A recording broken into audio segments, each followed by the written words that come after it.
He's back. He's State Assemblyman Brian Bergen, who's the minority whip, which means he's the whip, the head of the Republican Party in the State Assembly. Good to see you, Assemblyman. Hey, thanks for having me.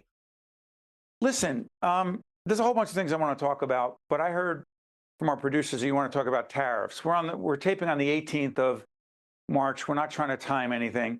Big picture, what's your greatest concern about President Trump's initiatives around tariffs and its impact on the 9.5 million people of New Jersey? It's really difficult. I don't agree with what's happening right now with tariffs. With any business thing, my goal is to give as much certainty as possible to the people. And what's happening right now with President Trump's administration around tariffs is a lot of uncertainty. So what happens there is you don't know when you're buying products now and you're quoting them for sale in the United States, you don't know what the tariff's going to be, what you're going to owe in those fees coming down. So it's causing a lot of chaos in the business community right now. Look, I'm okay with tariffs. I understand they have a role to play in this world economy, but they got to be transparent. It's got to be predictable. It can't be 25% one day, 50% the next day, and 0% the next day. If it was 1,000%, I don't care as long as we know the game we're playing so we can adjust business-wise.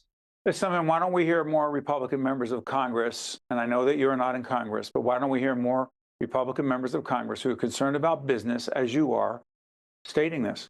I have no idea. You do. Respectfully, you do. Because they don't want to be primaried. Well, sure, of course. They don't want to go against the Trump administration. That I understand. But if it's hurting businesses. Yeah, I know. But I don't think this is going against anybody. I mean, this is the way I think, Steve. You know this, but by now. You've always said what you thought. Right. You got to say what's true. And what's true is uncertainty in the business market creates a bad business climate. That's just a fact. And the way the tariffs are being handled right now is causing that uncertainty. Everybody should be telling the president that right now. I'm certainly saying it out loud where I can. And again, if he wants to put tariffs to equalize the treatment of the United States around the world, that's fine. But put them in place, leave them in place, and let's start doing business within those limits, not changing your mind every 5 minutes. Let me ask you this in terms of uncertainty. The President Trump and Elon Musk have been very clear about their desire to reduce the size of the federal workforce, the size of the federal government. What is your greatest concern, if any, Assemblyman, around the potential cuts in Medicaid, which could potentially, as Nick Scutari, the Senate president, just said in the previous segment before you, could affect 1.8 million New Jerseyans who are enrolled in Medicaid? Yeah, at this point, I think the talks around the cuts in Medicaid, Social Security, Medicare, I think they're just talking points. From what I've seen so far and heard the president say in multiple occasions, is that there will not be cuts to these programs. So if there ever were, I'd be firmly against it. I think those are three bedrocks of what make our nation awesome. And so they should not be touched. They would have a devastating impact, to answer your question, if they were touched. But I don't think they're going to be. I think it's just— You don't? I don't know. I really don't. I think it's a talking point by people who are opposed to all the cuts that are going on, that they're focused on the potential for that because that draws the most attention and fear. Let me ask you this. You've served our country, and tell folks how and where. I served, well, I was in from 2001 until 2009. I served in Iraq in 2005. I was a attack helicopter pilot.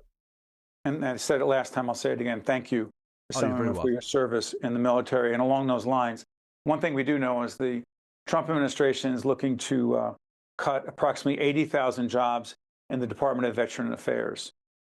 More than 25% of the VA's workforce is comprised of veterans. That's not a hypothetical. That's true. What are your concerns, if any, Assemblyman, around those policies? There are, quite frankly, a lot of people who I know, West Point classmates of mine, fellow West Pointers, fellow veterans, are losing their jobs. There's no doubt about that. And I don't like that to any degree. And I honestly struggle a little bit with how to balance this. And you'll see kind of my internal struggle here, because there's part of what you have to do to reduce the size of government. You have to make cuts. It's the only way to reduce the size of government. And they will always hurt no matter when you make them. So I'm firmly for reducing the size of our government. And it's going to impact people, and it's going to impact veterans, because a lot of veterans are in federal jobs. That's where they seem to find themselves. Are those losing those jobs for a cause? Say again? Are those veterans losing their jobs because they're poor performers. No, they're not. It's a reduction in force. That's what's happening. And it's not unheard of to happen in order to make cuts like that. But I also empathize with them because it's not fair. The ones it really bothers me, of all of them, what really bothers me, a lot of people were in transitionary positions. They took a new job and they were, quote, probationary. And those people who that they're getting cut, I don't agree with that because they just changed a job. They're probationary only because they just made a change. But reductions in forces hurt, cuts hurt, and I don't like it. But it also kind of has to be done.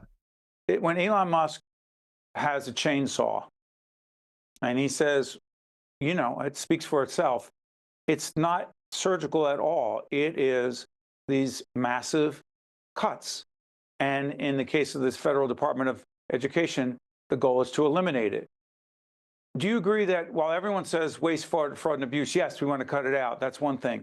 But does this feel different to you? It does. That there's a different agenda other than simply cutting waste, fraud, and abuse? Oh, there's no doubt. It's more than that. It's about reducing the size of the federal government. To what end? I'll tell you the barrier for me, which will make it worth it. Okay. And justify the ends justifying these means. And that's if Trump can produce a balanced budget.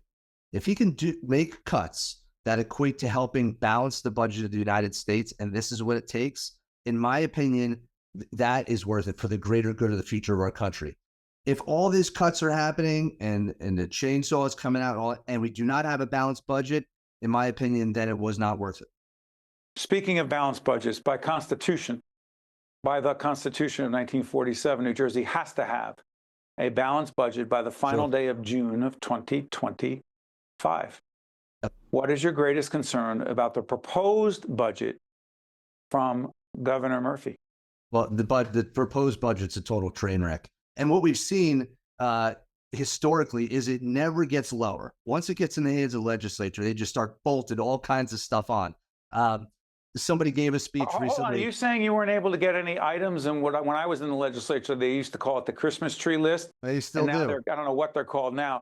Are you saying it's harder for Republicans to get those while the Democrats are in control of the Assembly, the Senate, and the governorship? Is it harder, Assemblyman?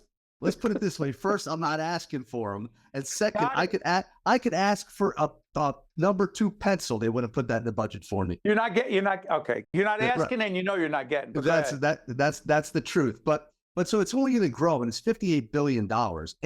But you said constitutionally we have to have a balanced budget. But what we actually have is what's called a structural deficit. So we are spending more money in this budget than we are taking in. And the reason they can get away with that constitutionally, as long as there's enough surplus to cover the gap, you're okay. Like last year, the one we passed was $2.1 billion. We spent $2.1 billion more than we took in revenue. That's legal because we had $2.1 billion to steal from the surplus to make us whole. So this has been a trend where they're actually spending more money than they're taking in and eating away at the surplus that was built up during COVID. So this is eventually going to break. It won't be this year. When and if it breaks, sorry for interrupting you, Senator. When and if it breaks, what is the practical impact of that on the citizens of New Jersey? It's going to be a raise in taxes, huge raises in taxes, because it's the only way. You're saying whoever becomes the next governor is going to face a deficit, will be in the red no matter what, and that money's got to come from somewhere. And you think it's going to be increased taxes? Yes, they're doing it this year. They're raising all kinds of taxes this year. You know how, Steve, when you trade in a car, you do not pay taxes on what you traded in? This year's budget proposes now you do. There's all kinds of little items in there like that that are going to impact everyday people just to get to be able to do this year's budget. Next year, it's going to be even worse. The new governor is going to inherit a disaster. It's unfortunate. It really is. Okay, let me try this. Last time you were with us, we had a great discussion around immigration, but a lot more is clear to us in terms of the federal government's policies regarding immigration. But I want to help us understand this. We had the Attorney General on, Matt Platkin, and we've been talking about who controls the deportation process. ICE, the folks in the federal government who are responsible for federal immigration policy. But then you got state police, you have local police. To what degree do you believe, Assemblyman, that the federal government, the state government, the local, the county government, that they're in sync on the same page when it comes to deportation of those who are here illegally. When you say they're in sync, are they currently working together? Are they on the same page while the Attorney General is engaged in a series of lawsuits against the Trump administration in this regard? And a whole bunch of others are saying, we're not going to comply with whatever the Trump administration calls for. No, we're not going into that church. We're not going into that school. We're not going into that restaurant to pull people. We're not, unless we know there's a crime that's been committed. And that crime cannot be, according to the Attorney General, the civil crime of being here illegally. No, so to answer your question, no, I don't think there's broad in sync between the state, local governments and the federal government right now in New Jersey, because the Attorney General is where the buck stops for law enforcement here in the state, and he's given directives. And the governor has also said that we are a sanctuary state. So there's a lot of things. That's a mistake? Yeah. Oh, yeah. It's a big mistake. I think I might have said it to you last time that you did. Our law enforcement has to work together. This is what caused 9/11, not hyper local, but on a larger scale. All the agencies in the government in the law enforcement space have to work together, have to see eye to eye. And the federal law is the law of the land. If ICE is coming in and they're legally authorized to take people, there's no reason why local law enforcement should get in their way or not support them. That's just not the way it's supposed to work. They don't believe that, but mistakes are being made consistently, Assemblyman, by picking up the wrong person who's done nothing wrong. A woman in Haddonfield who owned a restaurant. You know the story. She just was there, and they picked her up and took her out. She was away for a week from her family and her business. Those mistakes are happening. Well, so yeah, I guess they could happen. Mistakes will happen in anything, but I don't think that we just don't comply with the law because there's a chance there might be some kind of mistake.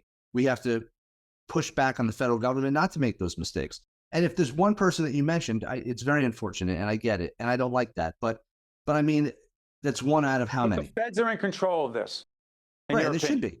No, they should, and they should be in control. It's their space to operate. Yeah. State Assemblyman Brian Bergen, he never holds back on what he believes, and we've had his information up if you want to communicate with him. He is the minority whip in the State Assembly, and we thank you so much for joining us. Assemblyman Bergen, thank you so much for joining us. We appreciate it. Thanks for having me, man. You got always have important conversations. Always civil, though. See you next time. State of Affairs with Steve Adubato is a production of the Caucus Educational Corporation. Funding has been provided by RWJ Barnabas Health. Let's be healthy together. The Turrell Fund, a foundation serving children. United Airlines. Rowan University. Johnson & Johnson. New Jersey Sharing Network. NJM Insurance Group. IBEW Local 102. Operating Engineers Local 825.